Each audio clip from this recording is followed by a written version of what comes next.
পৌরাণিক কাহিনী অনুসারে এখানে দেবী সতীর বাম হাতের কোণই পড়েছিল। এখানে অধিষ্ঠিত দেবী হচ্ছেন মঙ্গলচণ্ডী, ভৈরব হলেন কপিলাম্বর বা কপিলেশ্বর। আজকের ব্লগে আমরা দর্শন করব 51 সতীপীঠগুলির মধ্যে অন্যতম একটি সতীপীঠ উজানি সতীপীঠ।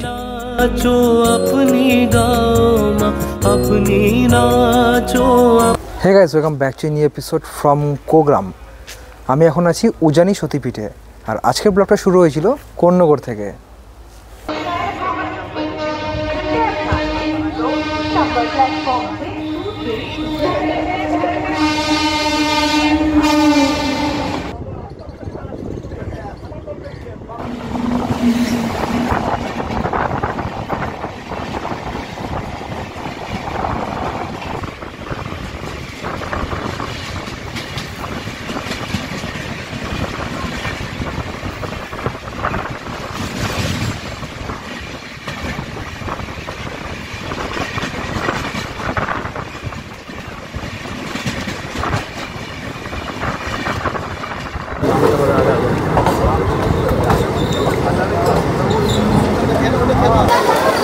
বারোটা বেজে 40 মিনিটে আমরা বর্ধমান স্টেশন এসে পৌঁছালাম।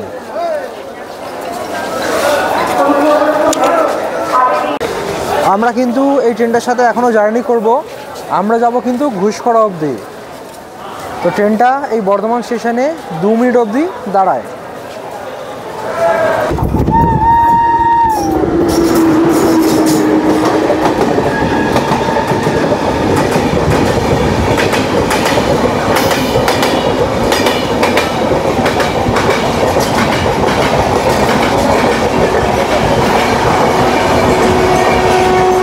ট্রেনে এলে ঘুষকরা স্টেশনে নেমে কোগ্রামের বাস ধরে আসা যায়, কিন্তু বাস চলাচল সীমিত, আর কোগ্রামে নেমে অনেকটাই হাঁটতে হবে। তাই ঘুষকরা স্টেশনে নেমে একটা গাড়ি ভাড়া নিয়ে নেওয়াটাই শ্রেয়, অথবা কলকাতা থেকে সরাসরি গাড়ি নিয়েও আসা যায়।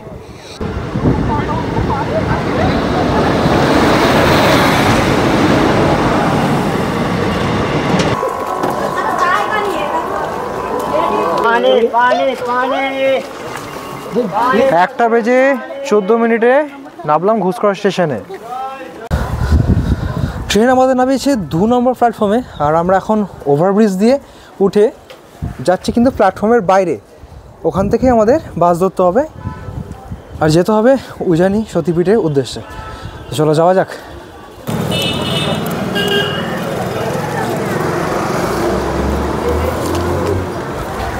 স্টেশন থেকে বাইরে এলাম, আর আমরা এখন যাব বাস স্ট্যান্ডে। ওখানে স্টেশনটা খুব সুন্দর দেখতে, তাই তোমাদের দেখালাম।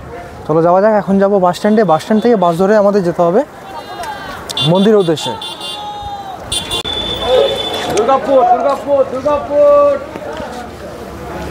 ঘোষকুড়া স্টেশন থেকে বেরিয়ে জাস্ট 10 মিনিটে হাঁটা পথে রয়েছে এই ঘোষকুড়া বাস স্ট্যান্ড। এখানে এসে তোমরা নবাবহাট ঘোষকুড়ার যে বাস রয়েছে সেই বাসে কিন্তু উঠবে। আমরা যাচ্ছি এই বাসে করে।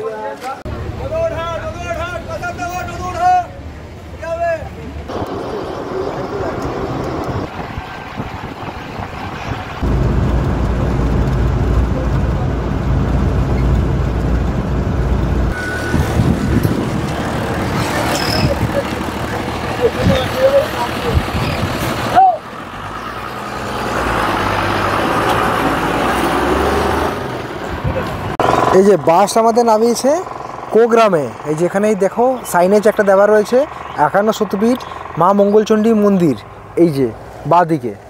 আর এখানে একটা কিন্তু এন্ট্রেন্সও বানানো হয়েছে। বাস আমাদের যেখানে এই কোগ্রামে নামিয়েছে, আশেপাশে দেখতে পাচ্ছ কিছুই নেই, কোনো যানবাহন নেই, অটো নেই, টোটো নেই, কিচ্ছু নেই। এই এক্সপেরিয়েন্সটা আমাদের এখান থেকে ভালো লাগলো। এবার আমাদের এই যে রাস্তাটা, মানে এই যে মেন রাস্তা থেকে যে মন্দির অবধি যে যতটা রাস্তা রয়েছে, প্রায় 1.5 কিলোমিটার মতো রাস্তা, কিংবা তার থেকে একটু বেশি হতে পারে। এই রাস্তাটা এখন আমাদের হেঁটে যেতে হবে এই গ্রামের পথ ধরে। তো চলো যাওয়া যাক। তো ফাইনালি আমরা গ্রামের পথ ধরে এসেছি, আর ফাইনালি আমরা পৌঁছেছি মঙ্গলচণ্ডী মন্দিরে। এই যে মন্দির ব্যাকগ্রাউন্ডে।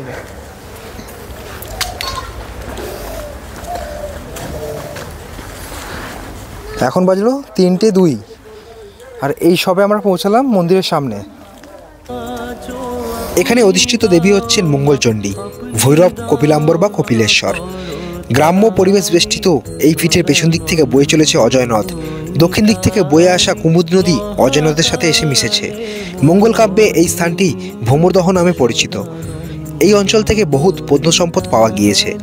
বিংশ শতাব্দীর প্রথম দিকে প্রখ্যাত প্রত্নতত্ত্ববিদ রাখালদাস বন্দ্যোপাধ্যায় এই উজানি কোগ্রামে এসেছিলেন এবং এখান থেকে তিনি একটি প্রাচীন শান্তিনাথের জৈন বিগ্রহ উদ্ধার করে নিয়ে গিয়েছিলেন। এই স্থানটি একসময় শৈব, বৌদ্ধ এবং জৈন ধর্মের মিলনস্থল হয়ে উঠেছিল।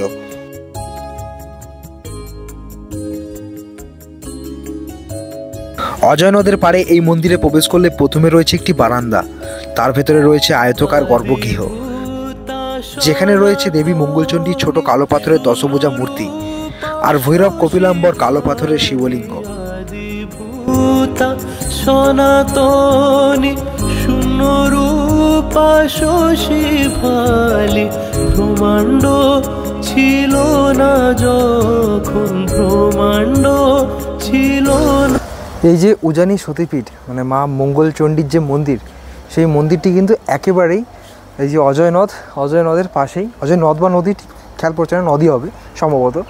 তো অজয় নদের একদম পাশেই কিন্তু অবস্থিত, দেখতে পাচ্ছ।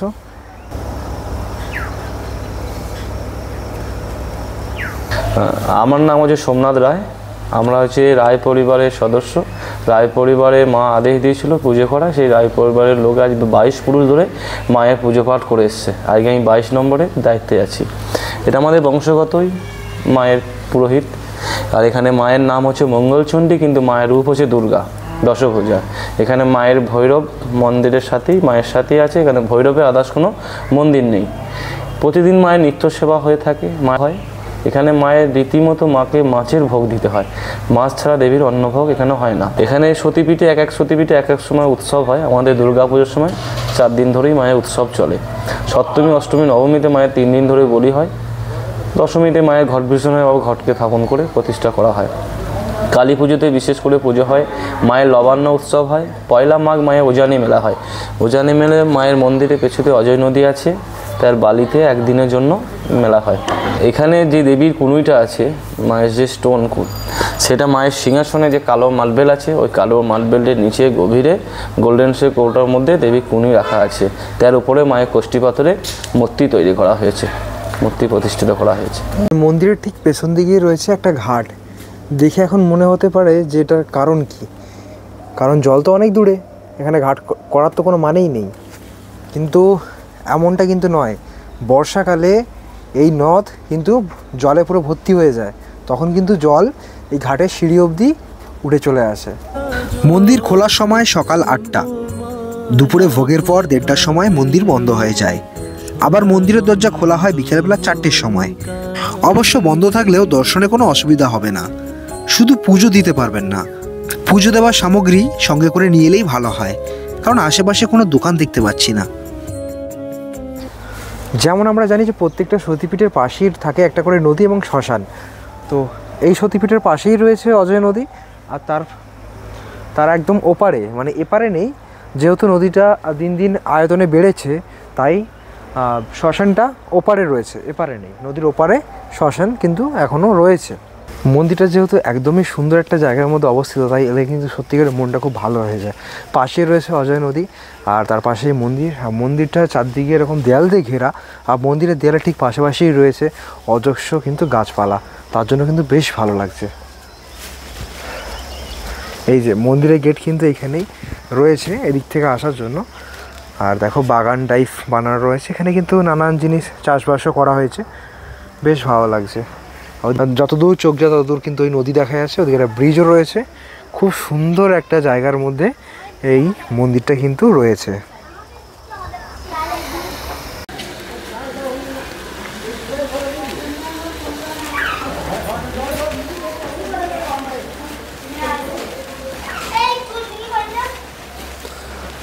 আচ্ছা, এইখানে কিন্তু ভোগ প্রস্তুত করা হয়, এখানেই তো এটা, এখানে ভোগের ঘর। এখানে এলে তোমরা মন্দির তো দর্শন করবেই, সাথে তোমরা পাবে এই ধরনের খুব সুন্দর গ্রাম্য পরিবেশটা কিন্তু তোমাদের খুব ভালো লাগবে। ছোট বন্ধু ঘোরাঘুরি করছে। কি নাম তোর? কি নাম? হ্যাঁ, কি মাঝি? কি মাঝি? ডিম মাঝি। তোর নাম কি? রাজি মাঝি। তোর নাম কি? রঘু মাঝি। রঘু মাঝি। আর এর নাম? মেঘনা মাঝি। মেঘনা মাঝি। কি মাঝি? মেঘনা মাঝি। কি বলে? তো গাইস, বর্ধমানে যে চারখানা সতীপীঠ রয়েছে সেই চারখানা সতীপীঠই আজকে কিন্তু কমপ্লিট হয়ে গেল। কারণ আগে আমরা অট্টহাস করেছি, বাহুলক্ষ্মী করেছি, যোগাদ্দা মায়ের ভিডিও করেছি রিসেন্টলি, আর আজকে এসেছিলাম উজানিতে। তো বর্ধমানে চারটেই কিন্তু কমপ্লিট হয়ে গেল। এখন বাড়ি ফিরছি। আশা করি আজকের ব্লগটা তোমাদের ভালো লেগেছে। যদি ভালো লাগে অবশ্যই লাইক করে দিও, তোমাদের মতামত কমেন্ট করে জানিও ওই ভিডিওগুলো কেমন কি লাগছে। আর চ্যানেল যদি নতুন হতো চ্যানেলটা অবশ্যই সাবস্ক্রাইব করে নিও। দেখা হচ্ছে এই ধরনের কোনো ইন্টারেস্টিং ভিডিওতে, ইন্টারেস্টিং কোনো কন্টেন্ট নিয়ে। Till then bye bye, take care, have a nice day, bye bye bye bye bye bye bye bye. সবে মাত্র তুমি যন্ত্রী, আমরা তোমার যন্ত্রে চলি। সবে মাত্র তুমি যন্ত্রী, আমরা তোমার যন্ত্রে চলি। যেমন রাখো তেমনি থাকি মা, যেমন রাখো তেমনি থাকি।